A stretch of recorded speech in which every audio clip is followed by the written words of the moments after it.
Hello, everyone. It's me again. And what I'm going to do, I'm going to go into interesting variants within the Byzantine text type. Just to say that the reality is the only real text type is the Byzantine text type in terms of empirical evidence, as seen by E.C. Carroll's Studies in Methodology of Textual Criticism. So, in terms, it's quite homogeneous. They agree, and that would include the Textus Receptus, the Eastern Orthodox Bible, Greek New Testament, Robson Pierpont, Hodges and Farstad, and even the Complutensian Polyglot, and Family 35. How can I forget Family 35? So what I'm going to do is look at interesting variants, all right? So let's go into this at this time, yeah? So basically, in terms of the text types, the Hodges and Farstad, Robson Pierpont, and Family 35 rely heavily on the von Soden uh, distillation of manuscripts. So he looked at the Byzantine text type or the K, um, and you've got a subgroup called KR, which was the worst literally copied to the point that Wilbur Pickering said you don't even need textual criticism. That's how close the manuscripts are. Very few singular readings, very few differences. Um, I think family 18, the one 18 is probably the most complete one, and also 35. So you've got Hodges and Farstad who and Robson Pierpont, they follow the broader um, KX body of manuscripts. So the thing about it is that they're quite homogeneous. So therefore, even if you have 10 manuscripts, they represent a wider amount of manuscripts. So what you find, there's no mainstream translation that's come from Hodges Farstad. There is translations, but no mainstream translation. I think there's English majority text, I think there is. I know Adam Boyd's translation is there, text critical. That's based on Robson Pierpont, Family 35. I know Wilbur got his translation there, but there's no mainstream translation. Uh, we've got the KX, the KR, and some Alexandrian text. So what you would see is that normally when the Textus Receptus and the Complutensian Polyglot and the Orthodox Bible is that normally when they do depart from the KX, they would normally go with Alexandrian. They would go to Sinaiticus Vaticanus. Even though Sinaiticus wasn't available at the time, there's certain readings that agree with Sinaiticus, which I've dealt with in a previous video. So so what you find is that there's some Latin influence where you have certain readings as a very minority reading in the Greek text, but has a greater preponderance in the Latin tradition, the Western tradition. And the mainstream translation is King James and New King James. Now, it's sort of quite, I was watching a video, I think, where Maurice Robertson was asked what translation, and this is what most people are not really into textual criticism, even though it's vitally important. But they said, what translation? And I think he said, correct me from an English Standard Version, but then he said New King James Version, because New King James Version is the mainstream representative of the Byzantine text type, right, in terms of mainstream translation. So let's go into this. So I've mentioned about von Soden and von Soden. Now, there are errors in his system, but it's mainly used, all right? So this, even though there's a lot of errors, there's certain things which are quite good about it. So it represents a major portion of the Byzantine text tradition, a very large group of manuscripts. Yeah, distinguished mainly by how they handle. Now, von Soden put a lot of work into the story of the woman caught in the act of adultery.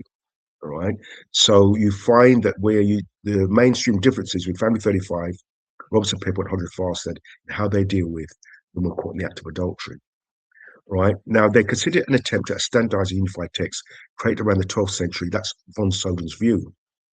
That's Family 35, exceptional uniformity and accuracy due to controlled copying. Now, one of the things I want to throw out here is one of the arguments against the Byzantine type text tradition, which Robson Pierpont and Hodges Farstad, Family 35 come out of, is that there was a revision, there was a standardized. But here's the interesting thing: if it was standardized, why didn't the Eastern Orthodox Church adopt Family 35 or Hodges and Farstad or Robson Pierpont? Why didn't they adopt it? There's their Greek New Testament. So, so this is the thing about it not being standardized. It was just naturally, organically grew, so rather than there was a a command to have a standardized text. Because if it was standardized, why isn't it adopted by the Greek Orthodox Church? All right, so that's something just for us to think about there at the time. Right, Robson Pierpont. Now, what you'll find with Robson Pierpont, Maurice Robson, is not a focus on the numbers game, but the transmissional coherence. All right, so it interprets manuscript data historically rather than numerically. So numbers do play a part, but it's also the transmission, how it's gone through time. So the Byzantine text form reflects the earliest and most stable transmissional history, and it aims to reconstruct the earliest recoverable Byzantine form, not simply a majority reading. Now, with Robson Pierpont, in terms of how they interpret the same information as within Farstad, is that they focus primarily on Byzantine manuscripts, exclusively on Byzantine manuscripts. So he didn't necessarily look outside of that. He didn't go to sort of, oh, let me look at Codex Alexandrinus, Codex Sinaiticus. He didn't do that. He focused primarily on that von Soden stream of the Byzantine text type. Now, they are the majority of manuscripts, but I would agree that the term for the Byzantine text type is probably more appropriate. All right. Hodges Farstad focus on a majority vote principle. The founding the majority of manuscripts is preferred. Using von Soden's apparatus as primary data source includes limited genealogy or schematic reason within the Byzantine tradition. Rejects TR reasons not supported by the majority of manuscripts. This is the point I was saying before, that the certain TR readings would delve into in terms of quote unquote Alexandrian readings. All right. So you find when you sort of look through, is that when it does depart from the majority text or the Byzantine text tradition, it would align itself with early manuscripts, Sinaiticus, Vaticanus, in terms of readings. Now, somebody's going to try and correct me by saying, oh, the TR didn't have the Codex Sinaiticus. There are readings, and I've gone into this before, which are exclusively found in Sinaiticus rather than Vaticanus. He did have access to readings from Vaticanus in terms of Erasmus. All right, and that is shown in terms of, if you do your studying, you'll see that. Okay, so the focus, Hodges, Farstad, and Robson Pierpont were purely Byzantine text types and variants. Okay, so what I did, put into the computer in terms of Copilot and saying, all right, let's go based on Family 35. We looked in terms, there's a general agreement with TR, Robson Pierpont, Hodges, Farstad, Orthodox Church, and Complutensian Polyglot. I wonder if I'm going to pronounce that correctly. The differences are, you find the largest difference is the Complutensian Polyglot and TR. Now, that would naturally be the case, as I said before, when they do depart, they normally go to your Vaticanus, etc. The Complutensian Polyglot, they relied on a lot of manuscripts from the Vatican. You find Erasmus had access to manuscripts from the Vatican. So where you find that the Robson Pierpont, Family 35, Hodges Farstad were purely Byzantine tradition. They didn't step outside the tradition. Right. And you've got the Orthodox church text, which was very sort of similar to the TR, because they would also take into account in terms of church usage, not only the Eastern Church, but also the Western Church. So I did by percentage that is comparison to Family 35. Robson Pierpont 99.45%, Hodges Farstad 99.40%, which would make sense because they come from the same stream, the same river, whereas the TR, the Complutensian Polyglot, the Orthodox Church text, they sometimes look at the Western tradition as well. But you find the sort of purest text using pure Byzantine would be Family 35, Robson Pierpont, and Hodges Farstad. Right, so let's look at interesting variant. So Matthew 24, verse 27. And what I will say, a lot of these variants in the amongst this printed Greek text, there's very little, there's no errors or no doctrinal issues. I've always emphasized that. So it's Family 35, Roberts of Pierpont, Hodges of Farstad, Texas Septus, the Orthodox Church Bible, Competence and Polyglot, there's no errors, right? No missing Mark 16:9-20, woman caught in the act of adultery, Matthew 1 verse 18, only begotten of God, no errors in that way, doctrinal errors. They're minor differences. Some they may necessarily have influence on translation. So let's look at this first one here. So it's the word and kai, yeah? So you've got a 50% split. And you're actually, interesting, got a split between Robson Pierpont and Hodges and Farstad, and also Family 35.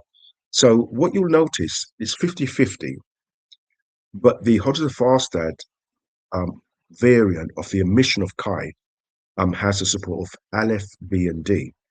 So the question is, do we go with Hodges and Farstad? Do you think early support of Aleph and B? Matthew 26:26. So the difference between is the eulogesas and charisdesas. I didn't do that very well. And so you've got a majority reading with giving thank, and you've got a minority reading in terms of 30% with blessed. But here, the interesting thing, here's the challenge.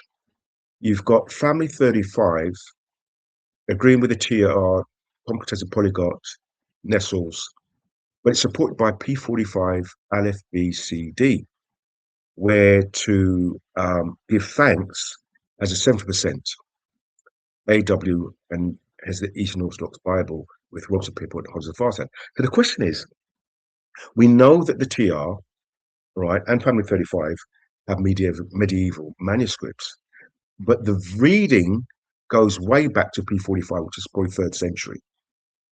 And then you've got Aleph and B, which is the 4th century. So if we use transformational history, do we go with blessed, which is support from the 3rd century, or giving thanks, which goes back to the 5th century? That is a sort of challenge for in terms of the Byzantine text type.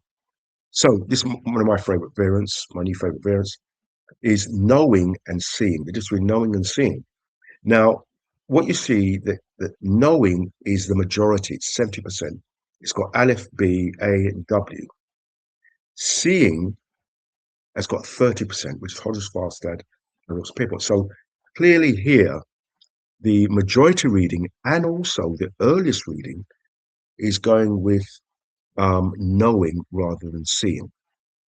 It's a very interesting. Now, the reason why I found it very interesting is that what you would look at, you probably can't see my cursor, but top line, 3rd word in is the word idios, which means, which is knowing. Yeah.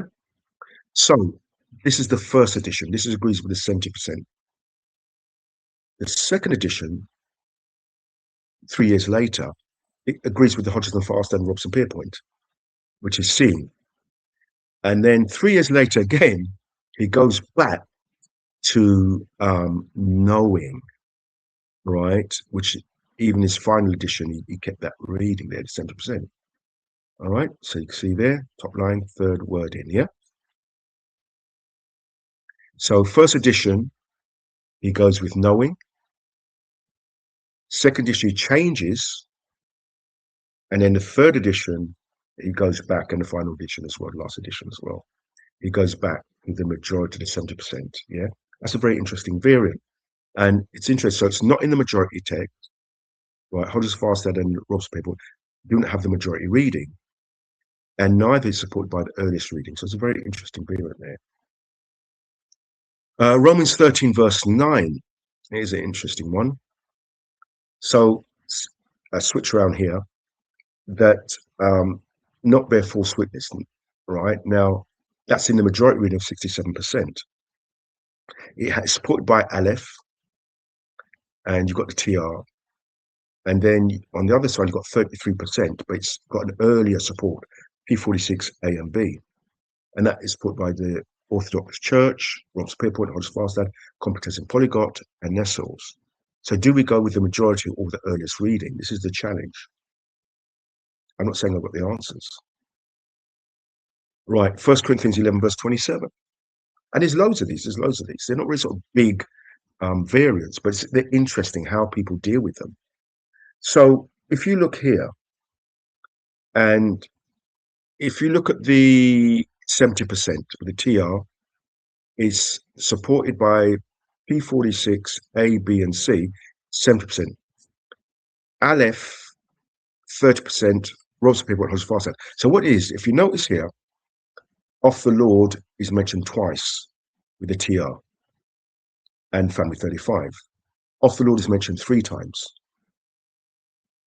Yeah? In the Hodges Farstad and the Robson Pierpont. So it's actually mentioned 3 times. So it's an omission Off the Lord. So in the first, the TR and the Family 35 is only mentioned twice. We know it's 3 times. Then Robson Pierpont, Hodges, Farstad. Yeah? Probably a homotelton. I don't know. But what we notice is that the support is quite strong with Family 35, the TR, Orthodox Bible, Competence Polyglot, 70%. It's one of the few times you find that the Nestles land is in the majority against Hodges, Farstad, and Robson Pierpont. That's why it's a very interesting variant. It's one of the few times that Nestles land is in the majority against Robson Pierpont and Hodges, Farstad. So the question goes in, do we go with you've got the majority and also you've got the earlier reading. Luke 6:26 is another one. So what you've got, the majority reading is the Competence and Polyglot, Hodges, Farstad, of the Pierpont, where it's 60.5%, and it's supported by D. But also you've got, in Family 35, TR, OC, and Nestles, is 38.3%, but it's supported by P75, B, Q, and T. Do we go with the majority or where the transmission history is earlier, going right through to medieval times? So you've got P75, for example, you're going back to say second or third century, right through to medieval times. So you've got a long history of that particular transmission of that particular variant reading. Matthew 5, verse 39. Okay, I'm getting bored. Right, so Matthew 5:39. So you've got 65%. Now here's the interesting thing. You've got a split between Robson Pierpont and Hodges and Farstad, right? So you've got 65% and supported by Aleph.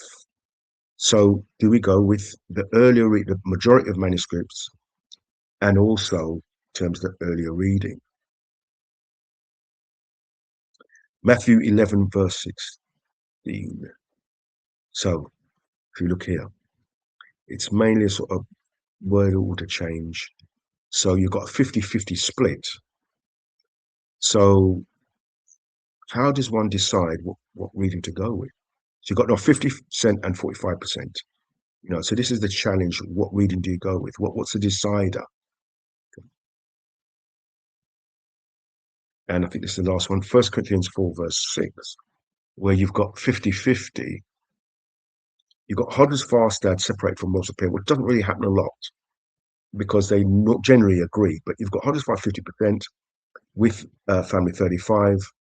But on the other side, you've got P46, Aleph, A, B, C, Robson Pierpont, TR, OC, Orthodox Church, Competence Polyglot, Nestles. And this is another thing, it's very rare you get Nestles either in the majority or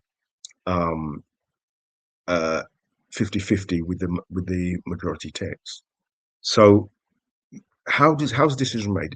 Do we go with it's 50-50, and really with the majority text, it would make sense where you go with the reading where that term's omitted, because you've got P46, Aleph, A, B, C, and you've got these medieval manuscripts as well. So just a view. So you've got autographs in eras such as Greece, Rome, Syria, Turkey, etc. So writings, you've got the copies, 7th to 9th century. You've got Byzantine text type readings, virgins, fathers' lectionaries, and the 10th century up to the time of printing with your readings in your Byzantine text types. So in terms of transmission reading, so do you go all the way back as far as you can go be the decider when you got 50-50 split. Um, and you've got a history of those particular readings from second and third century right to medieval times. Is that how decisions are made? So the challenge at the end is that not so clear cut, the need for a textual commentary. So that's, I think Maurice Roberts said I think I read something that he was talking about doing something like that. But it would be really great if they did textual commentary, just like what Bruce Metzger did and Houghton. Is that be great for the Byzantine text type, textual commentary. We don't know. Um, that is probably be great if Maurice Roberts could do that. And I think there was talk of him doing that. God bless you. God keep you, may cause face to shine upon you. I hope you found it very interesting. I just want to stir up your pure mind with this one. This is not really sort of, I've come with answers, but it's more to stir up your pure minds and challenge, your views. God bless you.